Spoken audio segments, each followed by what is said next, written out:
Bueno, hermanos, bienvenidos una vez más a nuestro estudio de los domingos. Gracias por conectarse, gracias porque estás escuchando de alguna forma la palabra de Dios. Si bien no estamos en un lugar físico, siempre es bueno escuchar el consejo de Dios. Así que te invito a que podamos orar juntos para comenzar esta noche y comenzar de esta forma. Así que bueno, vamos a orar y comenzamos. ¿Te parece? Oramos. Amado Dios, amado Padre, quiero agradecerte por esta oportunidad. Gracias por este día, gracias por este momento que nos permites tener para estudiar tu palabra y que, Señor, seas tú hablando a nuestros corazones, que Señor, seas con tu consejo, con tu palabra, Dios, con tu sabiduría, el que pueda instruir nuestra vida, Señor. Gracias por este tiempo, bendícenos, háblanos, Señor, y también oro para que nos guíes con tu espíritu, Señor. Te lo pido esto en nombre de tu Hijo amado Jesús. Amén. Bueno, hermanos, buenas noches. Soy yo, Esedín, desde casa. Eh, Así que bueno, me alegra que estén del otro lado también escuchándonos y es bueno, es un privilegio y también un desafío embarcarnos juntos en esto de lo que ha sido los atributos de Dios, conocer quién es Dios. Realmente es un desafío muy grande, entiendo yo, porque cuando hablamos de Dios no podemos dividir a Dios en varios conceptos. Vemos que Dios es único, Dios es uno, ¿no? Esa era parte del Shema de los judíos, ¿no? Jehová uno es, y nosotros tratamos de dividirlo en varias partes. Es como un poco loco, ¿no? No sé si te parece lo mismo que a mí, pero es muy difícil.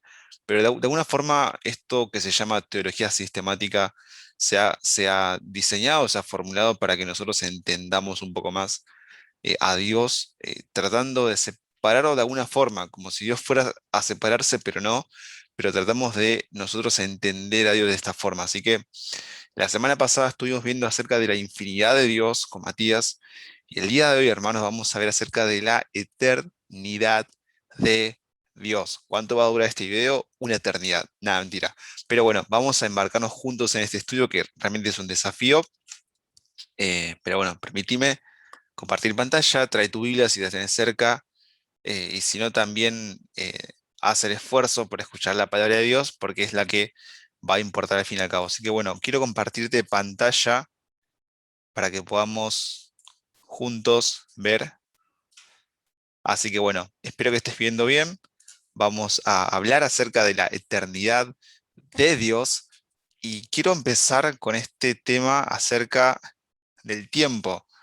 Yo sé que varios tienen sus tiempos muy ajustados, yo sé que el tiempo es algo con el cual el hombre siempre ha luchado, siempre que el tiempo se habla, uno busca ganar tiempo, uno busca hacer tal cosa para tener más tiempo, otros compran tiempo, el tiempo vale oro. Y yo creo que el tiempo es algo que el hombre ha buscado ganar de alguna forma, es algo con cual el hombre lucha, hombre me refiero a hombre y mujer, obviamente, hablando de humanidad. Yo lucho con el tiempo a veces que me codeo y siento que cada día me da un codazo, me da un caño de alguna forma, pero es el tiempo, ¿no? Con lo cual el hombre se va luchando día tras día. Ahora, hay alguien que está exento del tiempo, hay alguien que habita fuera del tiempo. Seguro ya notaste que el versículo de Isaías nos habla de esta persona. Le dice que, porque así dijo el alto y sublime el que habita la eternidad. Ahora, este pasaje obviamente habla de Dios, pero déjame comentarte un poco por qué habla de Dios. En ese momento el pueblo había de vuelto a los ídolos, se dice que habían sacrificado a los niños, a sus dioses falsos, habían adorado imágenes, se habían hecho ídolos, ¿sí? Y habían adorado a ellos en lugar de a Dios. Entonces, es loco pensar que la creación no adora al creador, sino que la creación adora a su creación. Entonces, Dios, desde esta posición, desde que es alto y sublime, el que habita la eternidad y que no es afectado por ninguno de estos tiempos, es el que les está hablando a este pueblo. Y es el mismo Dios que habló aquel entonces, el mismo Dios que nos habla a nosotros, es el mismo Dios el que habita la eternidad, porque Dios es la única persona que está exenta del tiempo y no es afectado por él. Desde que nosotros nacemos hasta que morimos, el tiempo corre. Desde que te levantás hasta que te acostás, el tiempo corre. Y yo creo que el tiempo es algo difícil, ¿no? Y es algo que a todos nos afecta. Simplemente para contarte, a veces algo personal mío, siento que el tiempo a veces me anda corriendo por detrás, porque desde que me levanto hasta que me acuesto, siento que hay un tiempo, obviamente, que todos tenemos, pero si me atraso en algo, siento que me mata el tiempo. Bueno, hay alguien que claramente esto no le afecta y es Dios, porque Dios habita la eternidad. Y vamos a ver un ratito que la eternidad es completamente distinto a lo que nosotros estamos acostumbrados y vemos todos los días. Eh, entonces, vamos a hablar primero acerca del concepto de la eternidad, qué es la eternidad, para luego embarcarnos en varios puntos más. Así que vamos a comenzar, vamos a leer, tenemos ahí en la pantalla la eternidad de Dios, específicamente es la infinidad de Dios en relación al tiempo. Implica que Dios siempre ha existido y existirá sin estar sujeto al tiempo, y es un tiempo que Dios creó y al cual le ha prefijado final. Ahora vayamos poco a poco a desmenuzar este concepto para que sea más fácil de digerir de alguna forma y poder entenderlo mejor. Cuando hablamos de que la eternidad de Dios es la infinidad de Dios en relación al tiempo, vimos que la infinidad es algo que no puedes calcular. A ver, ¿cuánto mide, cuánto vale o cómo puedo medir el infinito? No se puede medir porque es un concepto que va más allá de lo que nosotros podemos entender y lo que tenemos creado. Eh, que algo sea infinito, que no puede ser medible. Y cuando hablamos más que nada de Dios, Dios es infinito, la eternidad es la infinidad de Dios, específicamente en razón al tiempo. No se puede medir. ¿Quién sabe los años de Dios? Nadie lo sabe. ¿Cómo saber cuánto dura la eternidad? Nadie lo sabe. ¿Cómo saber cuándo fueron creados los ángeles en la eternidad, en un momento específico? Nadie lo sabe, porque la eternidad tiene que ver, o no tiene que ver, mejor dicho, con el tiempo que nosotros conocemos, porque dice que la infinidad de Dios implica que Dios siempre ha existido y existirá. No es que Dios haya sido creado en algún momento de la eternidad, sino que Él siempre ha sido el creador. Eh, Obviamente, cuando Dios crea la humanidad, cuando crea todo el universo, cuando crea todo lo que nosotros conocemos, claramente crea el tiempo.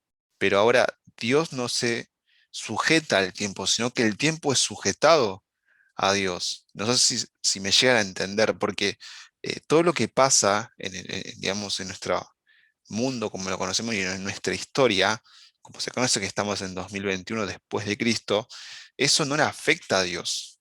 No le afecta a Dios. Dice que Dios no está sujeto al tiempo. El tiempo es algo que Dios creó y es algo que el tiempo está sujetado a Dios y no Dios al tiempo. Un pequeño dato. Por ejemplo, en la Biblia, varias partes habla de que Dios es el alfa y la omega. Un pequeño dato, seguro sabrás, el alfa es la primera letra del alfabeto griego y la omega es la última. Ahora, vos con el alfabeto puedes hacer infinidad de palabras, puedes crear un libro de 1000 páginas, no sé, de 1 millón de páginas. O sea, con el alfabeto puedes crear mucho conocimiento. Ahora, que Dios me diga que es el alfa y la omega, el principio y el fin, al fin y al cabo me está diciendo que Dios está por encima de todo conocimiento que pueda haberse creado. No sé si me entendés, pero Dios está más allá de lo que vos puedes entender. Y en este caso, hablando de la eternidad, significa que Dios está separado del tiempo. Entonces, para Dios claramente no existe el pasado, no existe digamos, el presente en relación al pasado ni el futuro, sino que existe, vamos a verlo en un ratito, es un eterno presente. ¿Cómo funciona esto? Hermanos, esto nos va a estallar la cabeza y es algo que nos va a llevar una eternidad, conocer la eternidad, pero el desafío de hoy es que podamos entender esto y nos llevemos un poco a nuestro corazón, ¿no? Que la eternidad de Dios, y perdón si soy repetitivo, es la infinidad de Dios en relación al tiempo. Eso implica que Dios siempre ha existido y existirá sin estar sujeto al tiempo, y es un tiempo que Dios creó y al cual le ha prefijado un final. Obviamente todo lo que Dios creó tiene un final, y después está la eternidad, que es aquello que no tiene fin. Dicho esto, avancemos a la siguiente. Hay una definición que me gusta mucho, que lo dijo este autor y que dice que la eternidad dice que es aquella perfección de Dios por la cual Él se eleva por encima de todos los límites temporales y toda la sucesión de los momentos y posee el todo de su existencia en un presente indivisible. A ver, ¿qué quiere decirme esto? ¿Qué quiere decirme esto? Te lo repito de vuelta, es aquella perfección de Dios por la cual Él se eleva por encima de todos los límites temporales y toda la sucesión de los momentos y posee el todo de su existencia en un presente indivisible. Como te digo, todo lo que Dios creó, Dios está por encima de todo lo creado y por lo tanto Él puede moverse libremente. Para Dios el pasado o el futuro o el presente, Él puede moverse libremente y está ajeno a todo lo que nosotros conocemos como tiempo. Se eleva, me habla de que no hay un límite temporal para Él, sino que Él puede estar encima de todo y al mismo tiempo Él ve toda la sucesión de los momentos y posee el todo de la existencia, conoce todo principio a fin. Por eso él dice, yo soy el alfa y el omega, el principio y el fin. Yo conozco todo. Fíjate, estos 3 puntos, perdón, que vamos a ver, que me hablan. A ver, ¿cómo sé que Dios está por encima de todo lo creado? ¿Cómo sé que Dios está por encima de toda sucesión de los momentos? Bueno, básicamente acá tengo 3 puntos. Primero, lo sabemos porque Él anunció desde el principio que iba a haber un redentor. Acompáñame tu Biblia, ahora sí, vamos a un poco a agujear la Biblia en Génesis 3:15. Génesis capítulo 3, versículo 15, dice lo siguiente: Él había prometido un redentor ya desde la antigüedad, o sea, mirando al futuro, pero para Dios es un presente, conociendo todos los detalles, sabía cómo iba a ser este momento. Dice ahí 15, y pondré enemistad entre ti, hablando a la serpiente, y la mujer, y entre tu simiente y la simiente suya, y ésta te herirá en la cabeza y tú le herirás en el calcañar. O sea, Dios prometiendo un redentor que iba a derrotar a la serpiente, ¿no? El aguijón, ¿te acordás? Que habla que ya no nos puede afectar a nosotros, los redimidos por el Señor. En segundo lugar, al afirmar a Abraham que su descendencia estaría en tierra de Egipto. A ver, Dios contándole el futuro a un amigo suyo. Y cuando uno ve en la Biblia que Abraham era considerado amigo de Dios, realmente acá lo ves. Porque Dios varias veces, dos y un poco más, le contó a Abraham que iba a tener una descendencia que iba a ser numerosa.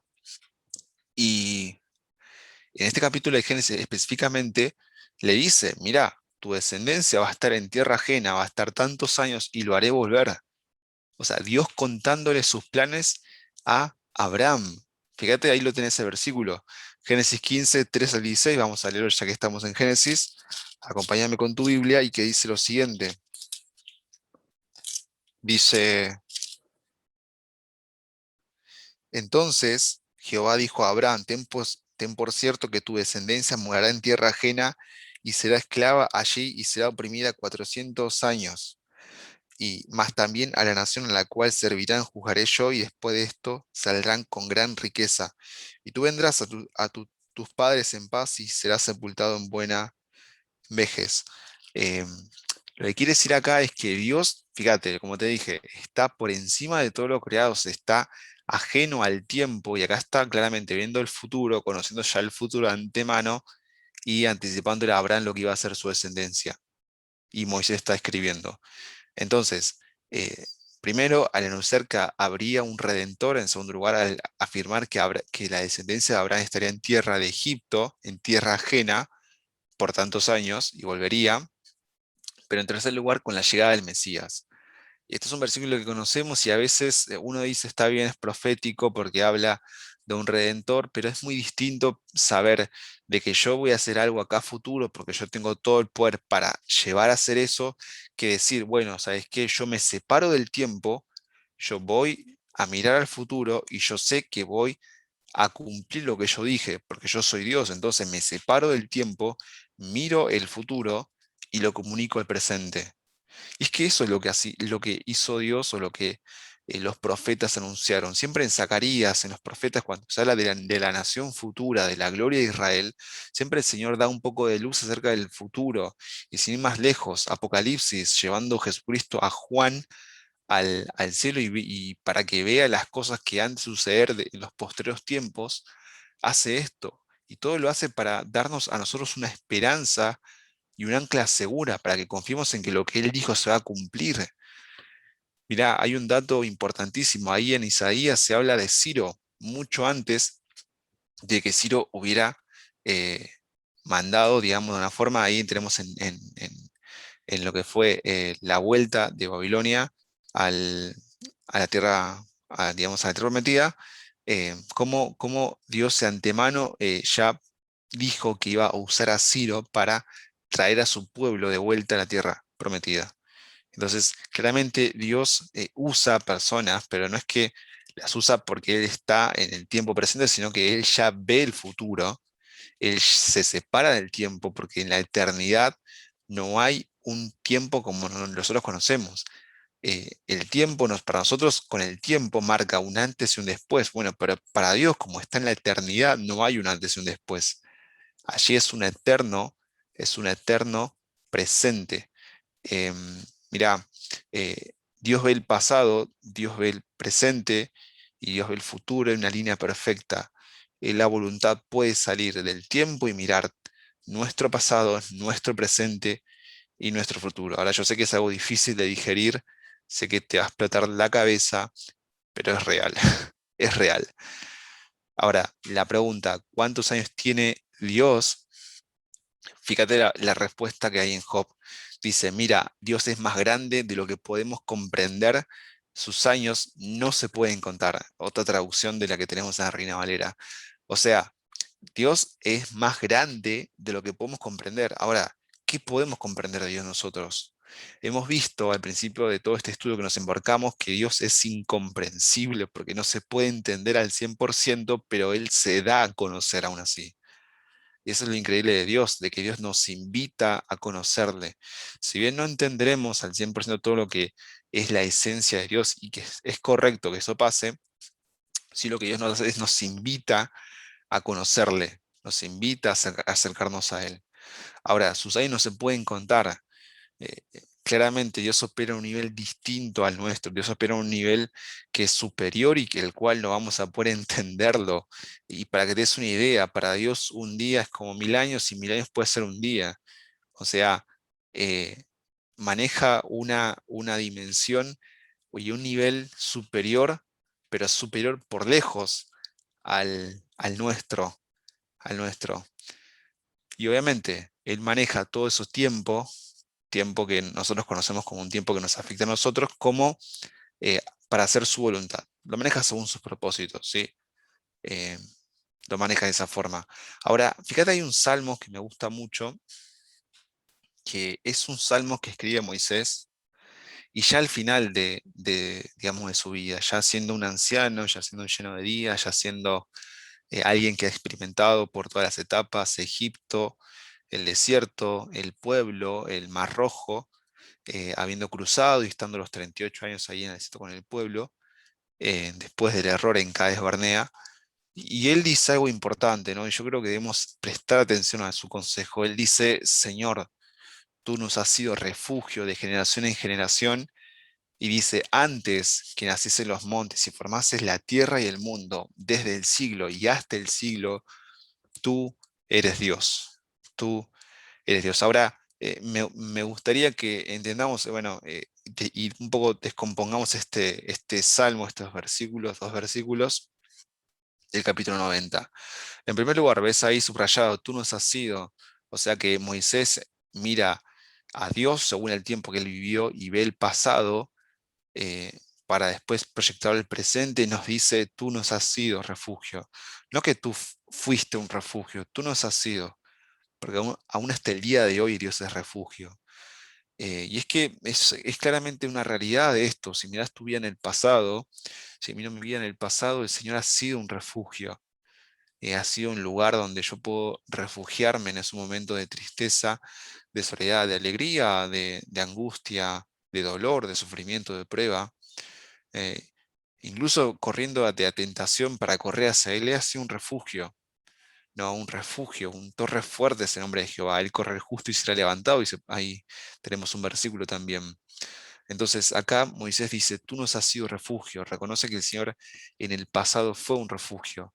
Y dice algo importantísimo ahí, bueno, de generación en generación, diciendo que Dios no cambia, pero dice que antes que naciesen los montes y formases la tierra y el mundo, dice, desde el siglo y hasta el siglo tú eres Dios, o sea, incluso antes de toda la creación, incluso después de que termine la creación, porque dice antes que naciesen los montes y formase la tierra y el mundo, o sea, antes de la creación, claramente, antes que haya habido tiempo, y dice, y desde el siglo hasta el siglo, o sea, es otra forma de decir la eternidad, desde la eternidad hasta la eternidad, para decir toda eternidad, eh, dice, tú eres Dios. O sea, no importa la Tierra, no importa el mundo, no importa el tiempo, no importa si estás en otro planeta, no importa si estás en otra galaxia, si estás... No, no importa, tú eres Dios. Porque antes de que haya sido creado todo, incluso después que todo termine, tú eres Dios. Y no dice tú has sido Dios, tú eres Dios, tú eres Dios. Y yo pienso que Moisés está recordando también ese momento cuando tuvo su encuentro con Dios. ¿Te acuerdas en la zarza? Y Moisés le dice, Señor, si voy a tu pueblo y me preguntan cuál es tu nombre, ¿qué les voy a decir? ¿Quién me envió? Y Dios le responde, yo soy el que soy. Punto. Yo soy, me ha enviado, tenés que decirles. Y acá dice, tú eres Dios, tú eres Dios. No, y reconoce que el Señor siempre ha estado con él, que siempre ha estado con él. Ahora, hay unas frases que me gustan mucho de Tozer, por ejemplo, que dice que Dios vive en un eterno presente, carece de pasado y de futuro, y cuando aparecen palabras de tiempo en las escrituras, se refieren a nuestro tiempo, no al suyo. Y hay otra frase que también me interesa mucho, que los comparto, que dice que Dios aparezca al principio de los tiempos, no es algo difícil de comprender, pero que aparezca al principio y también al final de los tiempos de manera simultánea es algo no tan fácil de captar. Y es que la eternidad de Dios es esto. Dios sale, Dios está fuera del tiempo y ahí no hay tiempo y Dios puede mirar el tiempo, pero no ser afectado por él. Espero que me entiendan porque creo que ni yo mismo a veces no llego a comprender la totalidad del concepto de la eternidad, no, de la eternidad.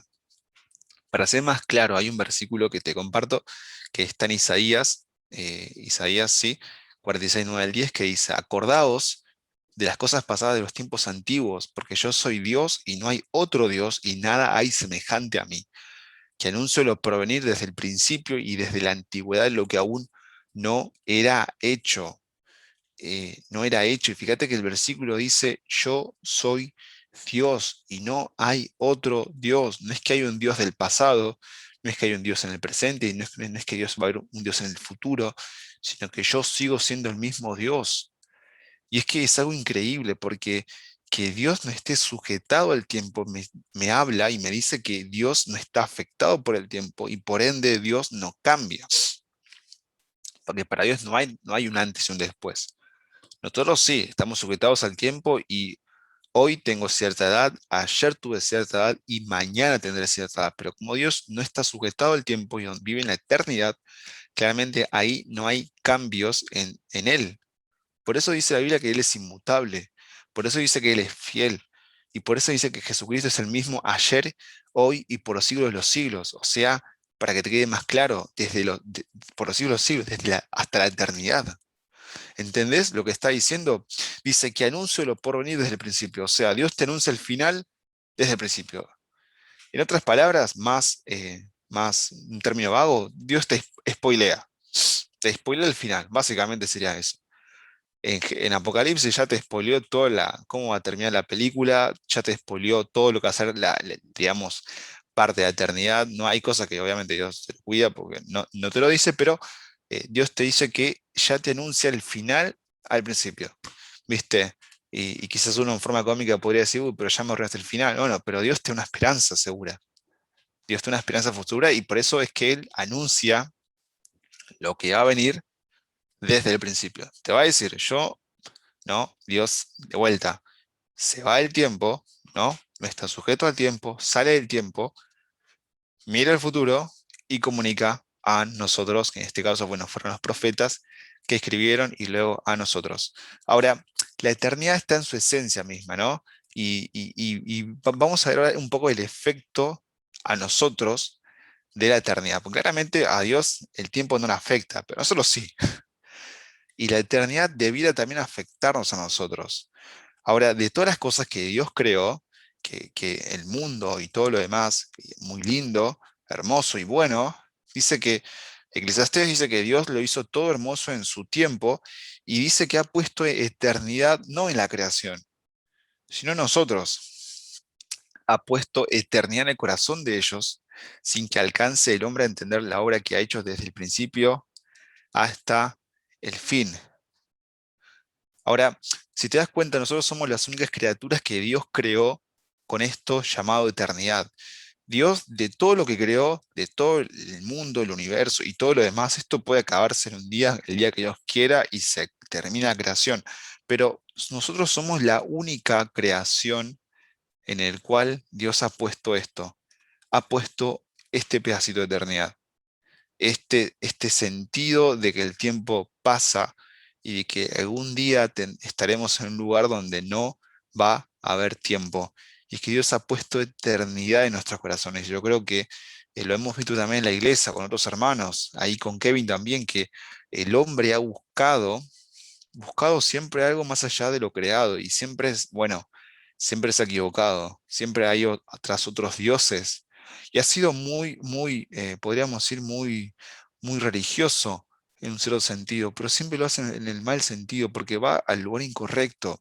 Y es que el hombre siempre ha dirigido su adoración a cosas vanas y que no tienen permanencia en la eternidad. Siempre ha adorado a imágenes, se ha hecho estatuas, ídolos, por ejemplo, también se ha adorado a sí mismo, vanagloriosos, amadores de sí mismo, dice la Biblia. Entonces, Dios ha puesto esto hermoso en nosotros, que es la eternidad, para que estemos con Él, para que estemos con Él. Ahora, el- la eternidad cambia a las personas. No que estemos muertos ahora y que disfrutemos de eternidad, sino que cuando uno ve la eternidad, tiene que haber un cambio en su vida. Fíjate, en la Biblia hay personas que vieron la eternidad, digamos, contemplaron de alguna forma, así por decirlo, la eternidad y han cambiado su vida. Por ejemplo, lo vemos con Abraham. Abraham dejó su tierra y su parentela sin saber a dónde iba porque seguía al Dios eterno. Moisés dejó Egipto porque tenía puesta la mirada en el galardón del Eterno.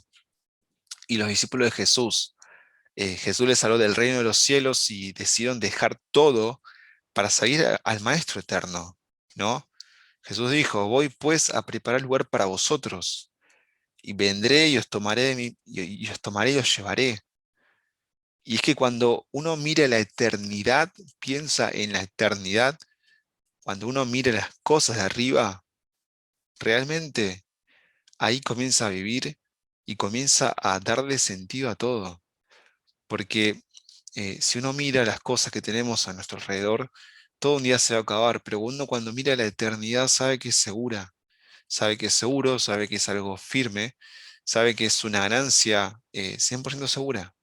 Entonces, la eternidad tiene que cambiarnos. Por eso, también parte del estudio y el desafío del día de hoy es que la eternidad tiene que cambiar mi vida, ¿no? Así como el tiempo marca un antes y un después, que la eternidad también marque un antes y un después en mi vida. Por eso, lo tercero que quiero que veamos no solamente el concepto, el efecto, sino que veamos la lección del día de hoy. Entonces, yo quiero proponerte que veamos juntos tres lecciones de la eternidad de Dios a nuestra vida y que, como te dije, como el tiempo marca un antes y un después en nosotros, que la eternidad también marque un antes y un después en mi vida. Y así como estas personas, Abraham, Moisés, los discípulos y muchísimas más, si te das cuenta, básicamente parte de todo Hebreos 11 habla de personas que por la fe, ¿no? Porque vieron la ciudad celestial, porque pensaron en la ciudadanía celestial y por eso hicieron tales cosas. Entonces, quiero invitarte a que veamos juntos tres lecciones de la eternidad de Dios. Así que espero que tengas ahí tu Biblia, tu anotador o lo que tengas para anotar, tu celular inclusive en notas, y avanzamos. Así que bueno, la primera lección. Y es que Dios no tiene apuros. Claro, como Dios vive en la eternidad, el tiempo no corre ahí. Entonces, Dios no tiene apuros, sino que Él dice yo soy soberano. Ahora, esto es muy distinto a lo que nos pasa a nosotros, porque dijimos al principio que el tiempo es algo con lo que luchamos básicamente toda nuestra vida, desde que nos levantamos hasta que terminamos el día, y a veces buscamos que el día tenga 30 horas, pero no va a ser así, porque aún con 30 horas nosotros seguiríamos cargados de cosas, y es que en un punto esto nos satura y nos frustramos. O sea, está bien hacer planes, planificación y demás, agendas y perfecto, me parece genial y es increíble, pero el punto es que cuando no pasa las cosas como nosotros las planeamos, nos frustramos. Ahora, esto a Dios no le pasa, básicamente, no le pasa. En mi vida personal, te comenté al principio que a veces me pasa a mí que cuando me levanto 10 minutos tarde ya, pum, siento que mi día se corrió, como que exploté mal, pero esto a Dios no le pasa, porque Dios no tiene apuros, porque Dios no está sujetado al tiempo y porque Dios es soberano. Ahora, quiero mostrarte un par de versículos ahí que ves en pantalla que Dios ha hecho hermoso, ¿no? En primer lugar, la creación, ¿sí? Dios no tiene apuros, lo hizo todo hermoso, ha puesto eternidad en nuestra vida, en nuestro corazón, sin que alcance el hombre a entender la obra que ha hecho Dios desde el principio hasta el fin. Y lo vemos también esto en la creación. ¿Te acuerdas en Génesis? Siempre en cada día, al final dice que y vio Dios que era bueno, ¿no? Y así acabó el día. Y vio Dios que era bueno y así acabó el día. Es que Dios no tiene apuros al momento de hacer las cosas, porque Él no está sujetado por el tiempo, sino que todo el tiempo se sujeta a Dios y el tiempo obedece a lo que Dios dice. Eh, no sé si me lleva a entender, pero, por ejemplo, nosotros cuando nos apuramos tendemos a hacer las cosas mal. Quiero mostrarte en la Biblia que hay dos ejemplos de personas que, y hay muchísimos más, muchísimos más, pero dos ejemplos de personas que se apuraron y les fue mal. Por ejemplo, el caso de Abraham. Dios le había prometido a Abraham un hijo, un hijo, ¿no? El hijo de la promesa, Isaac, el hijo que tendría la descendencia, y la promesa que Dios le hizo a Abraham. Dios le prometió a Abraham una vez, le prometió dos veces, pasaron los años, pasaron los años, pasaron los años. Entonces, ¿qué pasó? Ahí ellos habían ido a Egipto, trajeron a Agar, se apuraron.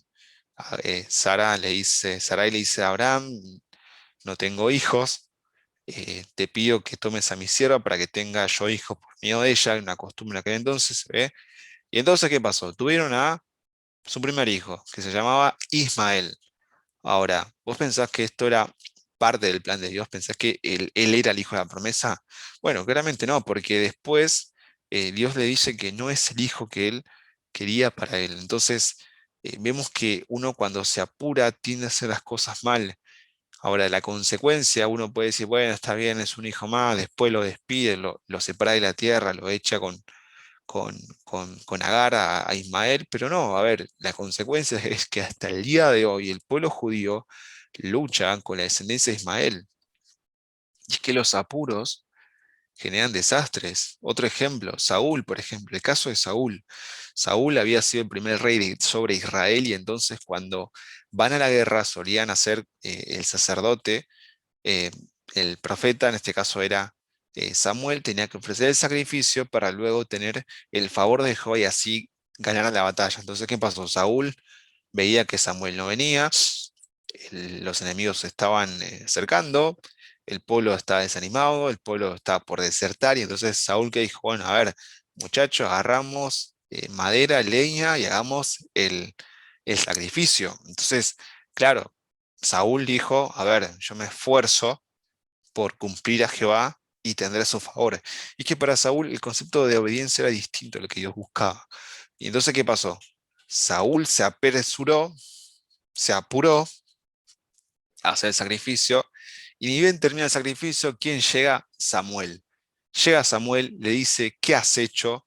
Desobedeciste a Jehová, y si no hubieras hecho esto, Jehová hubiera asegurado tu descendencia y te hubiera firmado tu trono, pero en este caso te es quitado. Y ya conocemos la historia que Saúl, su hijo Jonatán, no es rey, sino que Después, David es ascendido a rey y su descendencia, hasta llegar al Mesías que es Jesús.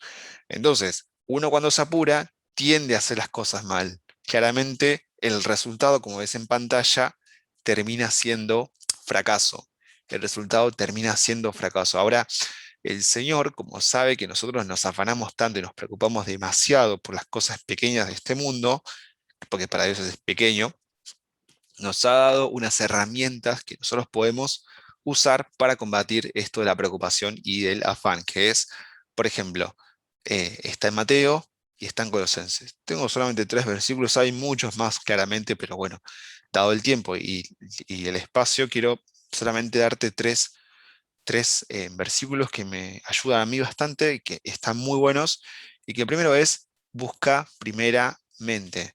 Ahora, algo característico de los 3 versículos es que, si te das cuenta, apuntan a lo eterno. Y es por esto mismo que yo te digo que la eternidad debe cambiar nuestra vida. Por ejemplo, el primero dice, más buscad primeramente el reino de Dios y su justicia, y todas estas cosas os serán añadidas. ¿Por qué dice esto? Porque viene hablando acerca del afán, que uno se preocupa por qué va a comer, qué va a vestir, qué va a hacer a esto, qué va a hacer aquello, qué voy a estudiar, qué voy a trabajar, mi familia, mi pareja, o sea, qué voy a hacer. Pero cuando uno se enfoca primeramente y pone las prioridades correctas, entonces lo demás va a venir solo.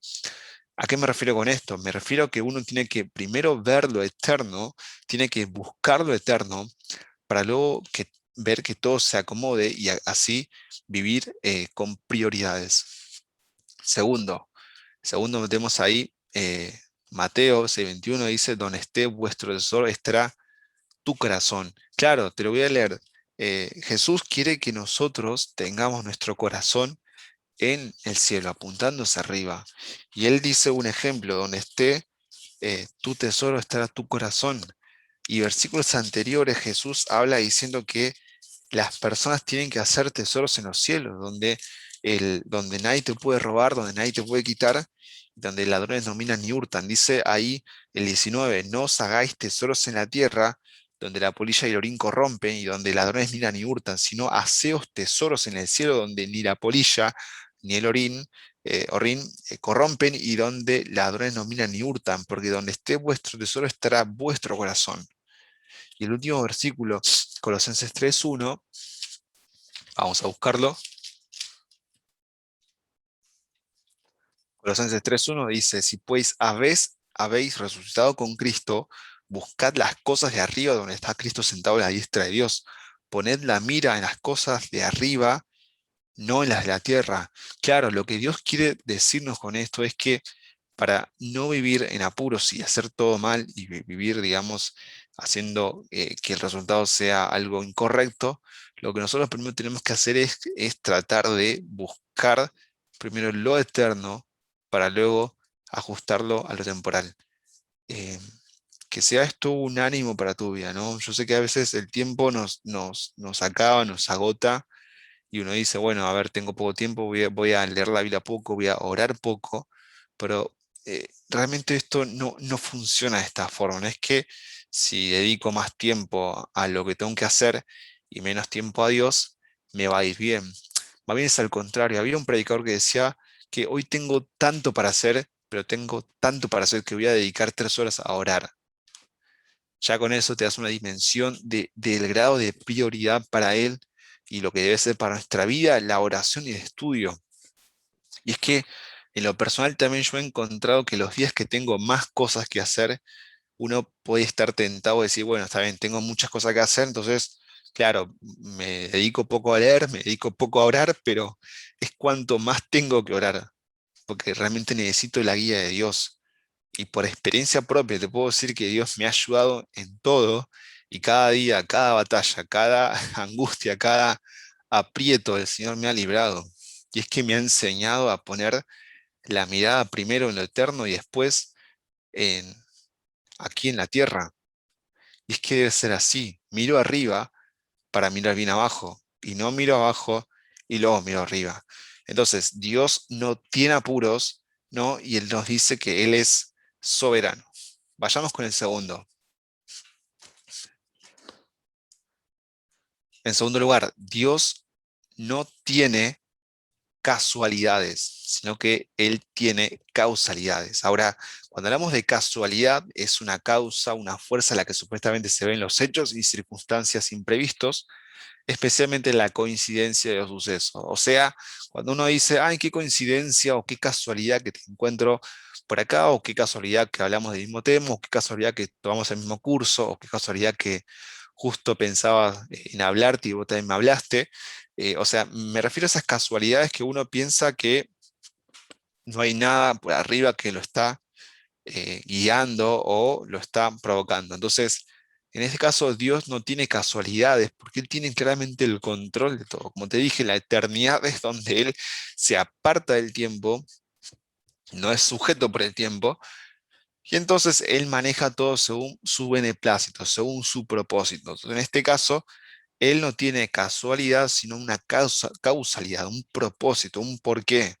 Ahora, yo te quiero mostrar que en la Biblia hay dos casos de dos personas llamadas Felipe, de los cuales uno piensa que fue una casualidad, ¿no? Que escuchó, una casualidad que hizo tal cosa, pero en realidad tuvo un propósito de por medio. Entonces vayamos primero a Juan, capítulo uno, Juan capítulo uno, versículo 48, y vamos a ver el caso de Felipe, el primer Felipe, Felipe primero. Así que, fíjate, dice el versículo 1:48. Dice, acá estaba Natanael, uno de los discípulos, y le llama a su hermano Felipe y le dice en el versículo, em, le dice en el versículo 45, mejor dicho, dice, Felipe halló a Natanael y le dijo, hemos hallado a aquel de quien escribió Moisés en la ley, así como los profetas, a Jesús, el hijo de José de Nazaret. Natanael le dijo, ¿de Nazaret puede salir algo de bueno? Le dijo Felipe, ven y ve. Cuando Jesús vio a Natanael que se acercaba, dijo de él, he aquí un verdadero israelita en quien no hay engaño. Le dijo Natanael, ¿de dónde me conoces? Respondió Jesús y le dijo, antes que Felipe te llamara, cuando estabas debajo de la higuera, te vi. No, y es que para Dios no fue una casualidad que vea a Natanael, no fue una casualidad que Felipe vaya a Natanael, sino que fue una causalidad, porque luego Natanael dice de Jesús, al principio de Juan ya dice, respondió, Natanael le dijo, Rabí, tú eres el Hijo de Dios, tú eres el Rey de Israel. No sé si te suena conocido el dicho de Pedro, a lo que Pedro reconoció de Jesús, tú eres el Cristo de Dios. Acá Natanael dice de Jesús, tú eres el Hijo de Dios, tú eres el Rey de Israel, ¿no? Entonces Dios no tiene una casualidad con las personas, sino que tiene una causalidad, un porqué. Ahora el segundo Felipe. El segundo Felipe está en Hechos, capítulo 8. Acompáñame tu Biblia. Hechos, capítulo 8. Tenemos la historia desde el versículo 26 al 40, pero me interesa la primera parte, del 26 al 31, que dice lo siguiente. Un ángel del Señor habló a Felipe diciendo, levántate y ve hacia el sur, por el camino que desciende de Jerusalén a Gaza, el cual es desierto. Entonces él se levantó y fue.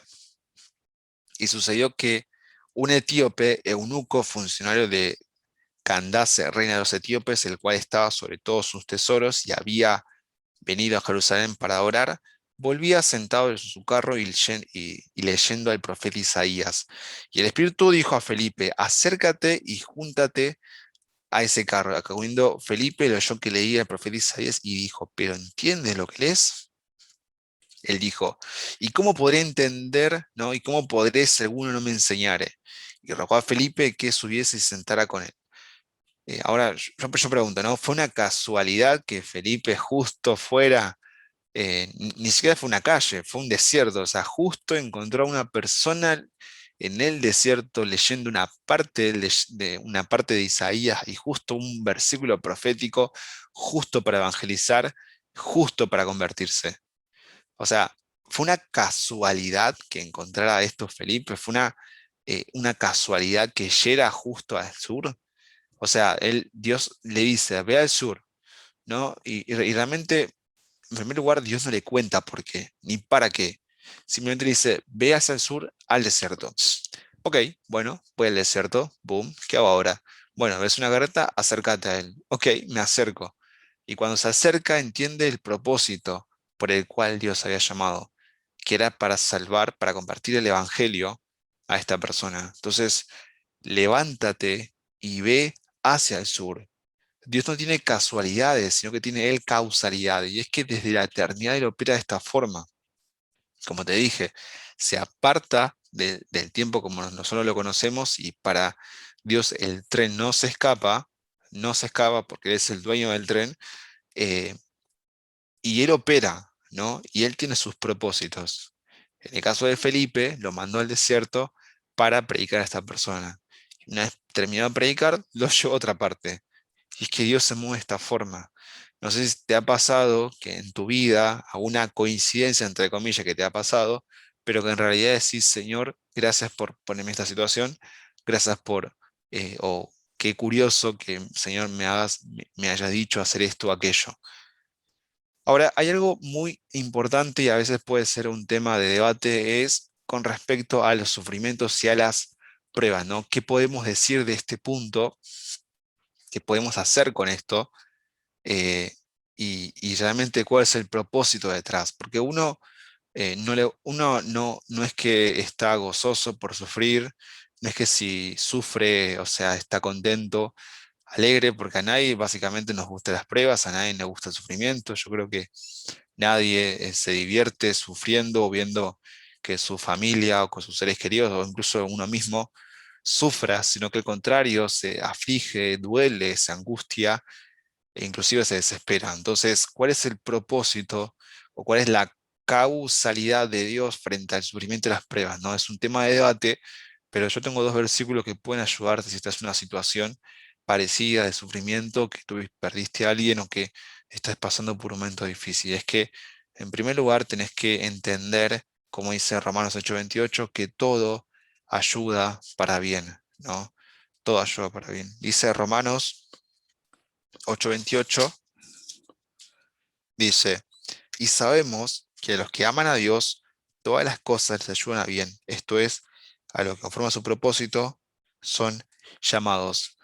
A los que aman a Dios, todo ayuda para bien. Otra versión dice, a los que aman a Dios, o Dios hace que todo trabaje para bien a los suyos. Y es que a veces en el sufrimiento o en la prueba no llegamos a entender digamos, el propósito de Dios, pero después de pasar, de atravesar, de superar o de estancarse, vemos recién ahí el por qué Dios envió tal cosa. Y sabemos que es para bien, en nuestro para crecimiento. Eh, Leía un devocional en la mañana que hablaba de que uno, a ver, a veces Dios nos lleva, la idea era de que Dios a veces nos lleva a tales puntos de límite y a veces de dificultades a fin de que nosotros crezcamos, a fin de que nosotros podamos madurar, a fin de que podamos crecer.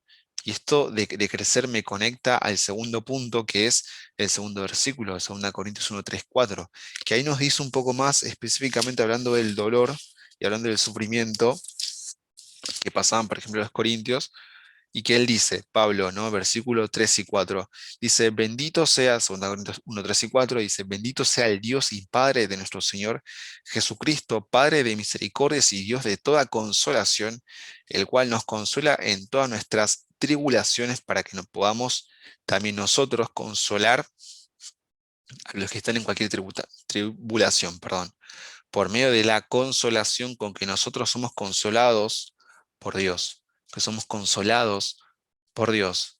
Em, Cuando nosotros sufrimos una dificultad, una prueba, y a veces no entendemos el por qué, muchas veces también es para poder ayudar a otros. Y es que nosotros somos luz en medio de tinieblas, y a veces la poca luz que nosotros podamos iluminar basta para que una persona pueda encontrar eh, el puerto y la tierra firme, ¿no? Como el faro en alta mar. Y es que todo ayuda para bien, realmente se cumple en esto, que los sufrimientos que vos o que yo he pasado, que hemos pasado, las pruebas, las dificultades también puedan ayudar a otras personas a crecer y a madurar.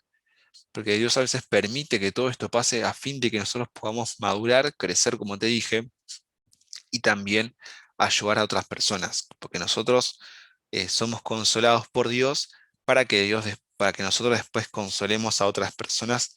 ¿Y con qué consolación? Con la cual yo fui consolado por Dios. Entonces, de esta forma la iglesia se nutre, la iglesia crece, la iglesia se conforta y se anima unos a otros, porque de esta forma Dios opera desde la eternidad. Entonces, no sé si estás pasando por alguna prueba, un sufrimiento, te dejo estos versículos que te animen y espero que te animen a confiar en Dios y a saber que Dios tiene un propósito para cada cosa, porque Dios no es casualidad que estás escuchando esto, sino que es una causalidad inclusive misma, ¿no? Que está fuera de mi control, sino que Dios opera desde la eternidad y seguramente ya sabía lo que iba, lo que iba a pasar, ¿sí? Lo que iba a pasar. Entonces, Dios no tiene apuros, Dios no tiene casualidades. Y en tercer lugar, Dios, ahí está, no tiene cambio de planes, en tercer lugar, ¿no? Yo sé los planes.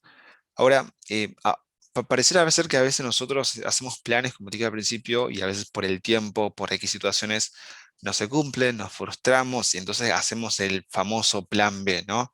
O plan C, plan D, no sé, plan Z inclusive. Hacemos muchos planes, pero para Dios siempre ha habido un plan A, ¿no? Siempre ha habido un plan A y Dios nunca perdió esa primera opción, porque siempre tuvo el control y como te dije, Él es soberano y Él tiene un propósito para cada cosa. Ahora, vayamos a ver estos 4 puntos de que en estos casos vamos a ver rápidamente también de que Dios no tuvo un cambio de planes, sino que Él supo cómo moverse y supo cómo hacer en cada situación. Ahora, en primer lugar, el caso de Jeremías. Jeremías vio un contexto súper agitado. Ahí el pueblo de Judá estaba siendo llevado en cautiverio. Jeremías había dicho, profetizado, predicado para que se arrepientan. Y el pueblo, la verdad, que no se arrepintió, hizo lo que quiso. Entonces vinieron los de Babilonia, llevaron cautivos, destruyeron después en otra invasión, destruyeron todo, se llevaron todas las cosas del templo y ahora el pueblo vivía en medio de un pueblo pagano y que no tenían el templo para adorar, y entonces cómo iban a celebrar, a cantar y a tener comunión sin el templo donde estaba su Dios. Ahora uno podría decir, bueno, parece que Dios terminó con nosotros, bueno, a ver, va a agarrar otro pueblo, se va a hacer un pueblo propio, pero el punto es que Dios nunca ha cambiado de plan y ese plan siempre involucró formar la imagen, ¿no?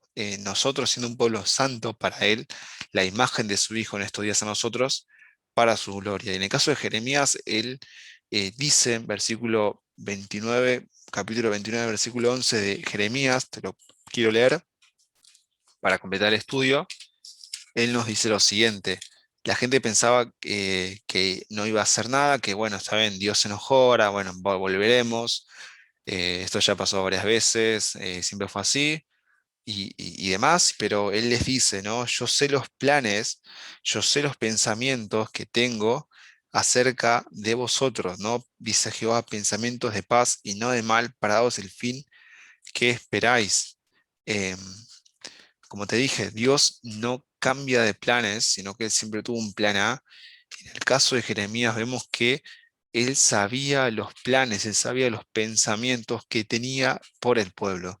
Y eran pensamientos de bien, no eran pensamientos de mal. No es que Dios está jugando con su pueblo como si Dios fuera un Dios que anda jugando con su creación para ver quiénes mueren y quiénes viven, sino que Él tenía un plan seguro con ellos, un plan seguro con ellos. En segundo lugar, el caso de los 12 discípulos de Jesús. A ver, en Marcos 13, Marcos capítulo 3, versículo 3 al 19, nos habla de que Él llamó así a los que Él quiso, ¿no? Nos dice, ahora, si te pones a analizar un poco más, los 12 no eran los mejores indicados para el trabajo. A ver, uno pensaría que con estos 12 uno no puede cambiar el mundo. Y es que en realidad el Señor no es que elige a alguien en el sentido de los discípulos acá, que elige, bueno, elijo a Pedro, pero veo que Pedro después es muy intenso, así que lo descarto, elijo a otro. No, sino que el Señor cuando trabajó en la vida de los discípulos, los trabajó hasta el fin. No es que se hartó de ellos o los defraudaron lo decepcionaron y cambió, sino que él siguió trabajando en su vida. Los 12 no eran las mejores personas para hacer el trabajo que Dios les iba a dar, pero eran las personas que el Señor escogió. Y eran las personas con las cuales el Señor trabajó y estuvo con ellos 3 años. Ahora uno pensaría que está bien, 3 años es un tiempo suficiente para poder adaptarse, para poder aprender y ser instruido, pero en realidad en esos 3 años, después cuando Jesús fue entregado, uno lo negó, otros se desaparecieron, lloraron, incluso después de su muerte, ellos no creyeron. Y entonces, ¿qué pasó? ¿Qué hacemos? ¿Cambio de planes? ¿Están listos los muchachos para salir a la cancha? Claramente el Señor tuvo un plan y no cambió por el hecho de que ellos fallaran. Mira, hay un versículo en 1 Corintios 1, 27 al 31 que habla de que el Señor escogió lo vil y lo menospreciable, dice el versículo 27, sino que lo necio del mundo escogió Dios para avergonzar a los sabios, y lo débil del mundo escogió Dios para avergonzar a lo fuerte, y lo vil del mundo y lo menospreciable escogió Dios, y lo que no es, para deshacer lo que es, a fin de que nadie se jacte en su presencia. Y el 30 al 31 dice, mas por él estáis vosotros en Cristo Jesús, el cual nos ha sido por Dios sabiduría, justificación, santificación y redención, para que como está escrito que se gloriese en el Señor. Y es que en el caso de los 12, el Señor no iba a dejarlos, sino que más bien, Él en la oración de Juan 17 dice que los que me has dado los he guardado y ninguno he perdido de ellos. Cuando nosotros confiamos en Jesús y hemos formado parte de la familia de Dios, no es que por fallarle, no es que por pecar contra Él, no es que por, por, por no cumplir lo que Él nos dijo, por fallarle, Él va a cambiar de plan y va a hacer otra cosa, sino que Él sigue trabajando en nuestra vida y así como Él quiso que los 12 sean sus discípulos, el Señor también quiere que nosotros seamos sus seguidores, ¿no? Inclusive aún si fallamos, porque Dios no tiene un cambio de plan si le fallamos, sino que Él sigue todavía trabajando en nuestra vida. Y el caso de Pablo es un caso muy interesante de analizar y en este punto, Pablo pareciera ser que no es o nunca debió haber sido la persona, según nuestros ojos, para el trabajo de ser apóstol. Sin embargo, Dios dice de él, ¿no? Instrumento escogido me es este. Había una persona justo cercano a Pablo en ese momento, en Hechos 9, que había dudado de Dios, como, Señor, ¿realmente este va a ser tu seguidor? Porque pareciera ser que está matando a todos. Eh, Dios realmente es Él. Y ahí en Hechos capítulo 9, versículo 8 al 16, te lo voy a leer, dice lo siguiente, entonces Saulo se levantó de tierra y abriendo los ojos no veía a nadie, em, y así que llevándole por la mano le metieron en Damasco, donde estuvo 3 días sin ver y no comió ni bebió. Había entonces en Damasco un discípulo llamado Ananías, a quien el Señor dijo en visión, Ananías, y él respondió, heme aquí, Señor. Y el Señor dijo, levántate y ve a la calle que se llama eh, derecha y busca en casa de Judas a uno llamado Saulo de Tarso, porque aquí él ora y ha visto en visión a un varón llamado Ananías que entra y le pone las manos encima para que recobre la vista. Entonces Ananías respondió, Señor, he oído de muchos acerca de este hombre, cuántos males ha hecho a tus santos en Jerusalén. Y aún aquí tiene autoridad de los principales sacerdotes para prender a todos los que invocan tu nombre. El Señor le dijo, ve, porque instrumento escogido me es este para llevar mi nombre en presencia de los gentiles y de reyes y de los hijos de Israel, porque yo le mostré cuánto le es necesario padecer por mi nombre. El caso de Pablo es un caso particular y muy interesante de analizar porque el Señor lo escogió. El Señor tenía un plan para su vida, tenía un propósito, tenía un pensamiento para él. Y no es que por ser alguien que perseguía a la iglesia quedaba descartado del plan de Dios, sino que más bien él lo escogió. Él decidió trabajar en su vida y aún a pesar de sus fallas y de sus errores, él siguió a Jesús. Siguió a Jesús hizo lo que el Señor le dijo desde un principio. Instrumento escogido me es este. Ahora, el caso de los filipenses, en cuarto lugar, ahí el versículo de Filipenses capítulo 1, versículo 6, dice que estando persuadido de esto, en que comenzó en vosotros la buena obra, la perfeccionará hasta el día de Jesucristo. O sea, eh, el Señor, como te dije, en todos los puntos, el Señor opera de la misma forma, opera según su propósito. El Señor tiene un plan, ¿no? Y cuando Dios trabaja en tu vida, cuando Dios busca trabajar en tu vida, Él va a comenzar y Él va a terminar su obra en vos. Él va a perfeccionar. La pregunta es, ¿hasta cuándo? Bueno, hasta que Jesús vuelva. Y es que Dios quiere trabajar en tu vida, ¿no? Para formar la imagen de su Hijo, para formar la imagen de Jesús. Ahora, esto no quita nuestra responsabilidad de ocuparnos de las cosas que realmente tenemos que hacer, porque ahí, más allá en Filipenses, vemos que dice que Dios es el que produce en nosotros tanto el querer como el hacer por su buena voluntad. Pero un versículo anterior dice que los filipenses tenían que ocuparse de su salvación. Entonces hay una responsabilidad de nosotros para buscar a Dios, para buscar madurez, para crecer, porque después la obra la hace Él, la hace Él. Entonces, Dios no tiene cambio de planes con tu vida. Si a veces te has sentido que has fallado al Señor y que decís, Señor, ya no me uses, ya te fallé, pequé contra ti y no merezco esto, quiero que sepas que el que comenzó en vos la buena obra, la va a perfeccionar hasta que Jesús vuelva, hasta que Jesús vuelva. De esta forma, quisiera pasar al, al resumen, ¿sí? Ya hemos visto, en primer lugar, Dios no tiene apuros, en segundo lugar, Dios no tiene casualidades, sino que Él es soberano, Él tiene causalidades, y en tercer lugar, Dios no tiene cambio de planes, ¿no? Porque Dios sabe los planes que tiene para tu vida. Ahora, quiero pasar unas conclusiones antes de terminar, que me parece muy interesante de analizar, es que, en primer lugar, Dios nos dice, con amor eterno te he amado.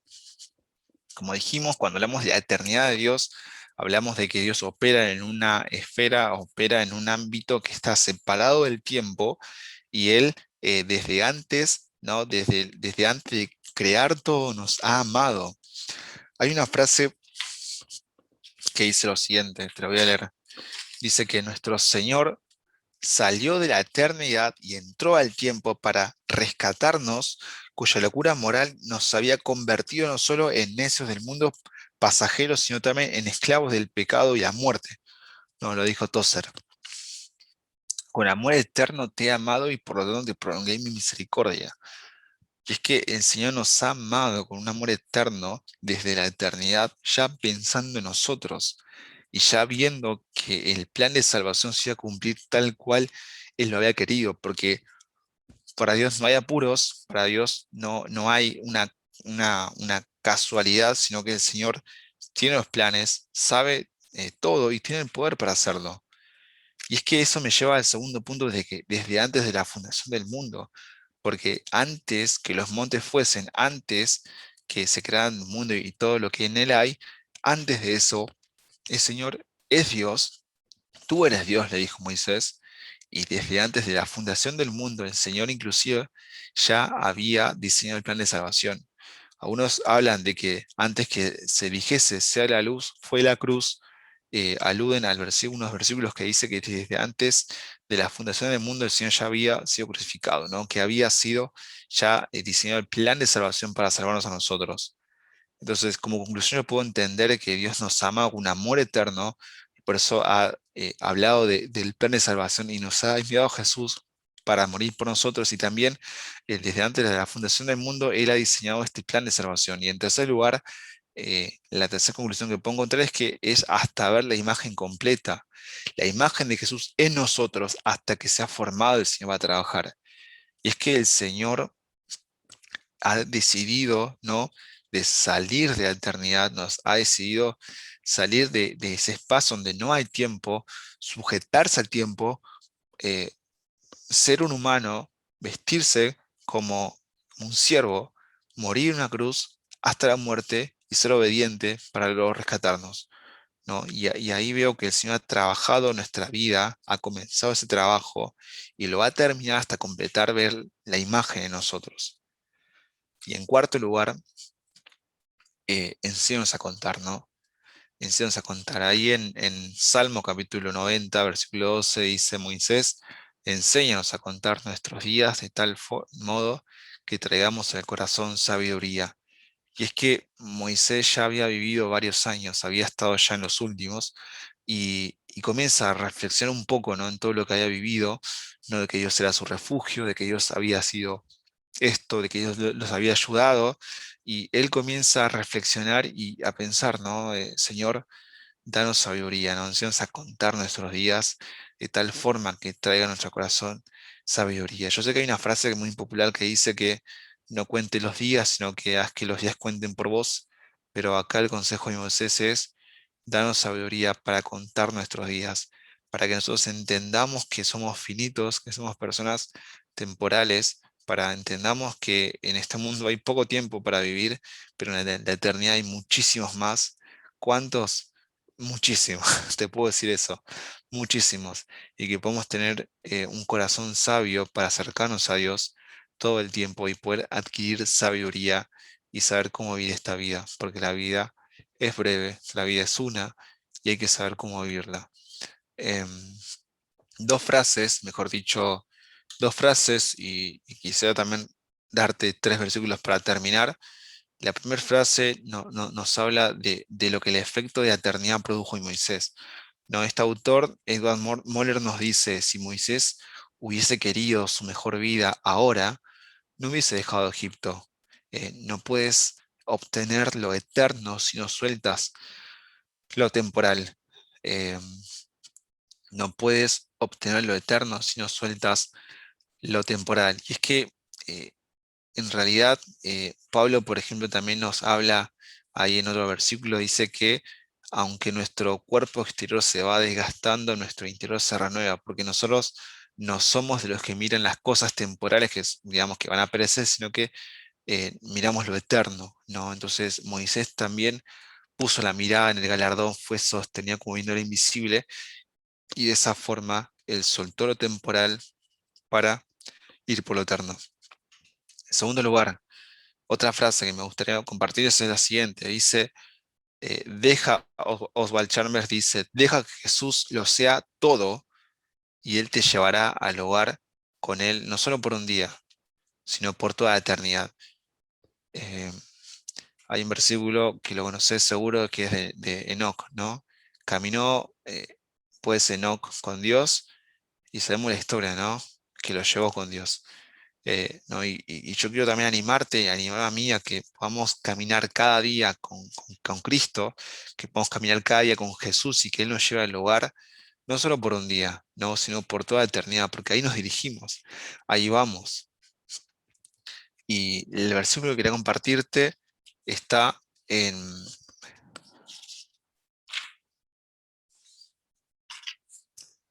Segunda de Pedro, capítulo 3 ahí al final del versículo 18. Ahí en Primera de Pedro les habla a los creyentes que habían sido dispersados por toda la persecución, y en el segundo libro al final lo que le dice es que mientras esperamos en esta tierra que Jesús vuelva, tenemos que nosotros crecer en la gracia, crecer en el conocimiento de Jesucristo. Y esto no es otra cosa que madurar y crecer en tener más conocimiento de nuestro Salvador Jesucristo, dándole gloria ahora y hasta el día de eternidad, ¿no? Que podemos prepararnos para la eternidad conociéndole a Él, madurando, creciéndole y dándole la gloria de vida. Otro versículo, Mateo 28:20, ahí en la comisión el Señor les dijo, ¿no? Enseñándoles que guarden todas las cosas, y he aquí yo estoy con vosotros todos los días hasta el fin del mundo, hasta el fin del mundo. No que el fin del mundo sea cuando muramos, sino que el fin del mundo, la palabra mundo ahí, eh, la expresión que tiene fin del mundo en realidad es otra traducción que en otra parte significa eternidad. Entonces la idea es, yo estaré con vosotros hasta la eternidad, básicamente, porque no es que el Señor está con nosotros hasta que estemos en la tierra y después ya no va a estar, sino que está con nosotros, va a estar y está por toda la eternidad. Esa es su promesa. Está con nosotros por toda la eternidad. Y un versículo más, dos versículos más que me gusta mucho, es que ahí en Primera de Juan dice que el autor, ¿no? Y esta es la promesa que él nos hizo, la vida eterna, ¿no? La vida eterna. El Señor nos prometió una vida eterna, y curiosamente después Jesús en su oración en Juan 17, él dice que es la vida eterna, ¿no? Qué mejor que la palabra de Dios se interpreta a sí misma, dice, y esta es la vida eterna, que te, que te conozcan a ti, ¿no? Que te conozcan a ti, el único Dios verdadero, ¿no? Y a Jesucristo quien has enviado. ¿No? Y es que Dios nos ha dado vida eterna a nosotros, y esta vida está en su Hijo. Y es que tener vida eterna eh, tiene que ver con conocer a Dios, porque en la eternidad vamos a estar conociéndole a Él, y por toda la eternidad vamos a conocerle. Y qué mejor que empezar ahora conociéndole con su palabra, teniendo la guía de su espíritu y todas las bendiciones espirituales que Él nos da. ¿No? Y ya termino con esta última frase que ven en pantalla, la repito nuevamente, y que dice, deja que Jesús lo sea todo, y Él te llevará al hogar con Él, no solo por un día, sino por toda la eternidad. Así que hermanos, espero que esto pueda ser de bendición y ánimo para sus vidas, y nos despedimos de esta forma. Así que bendiciones.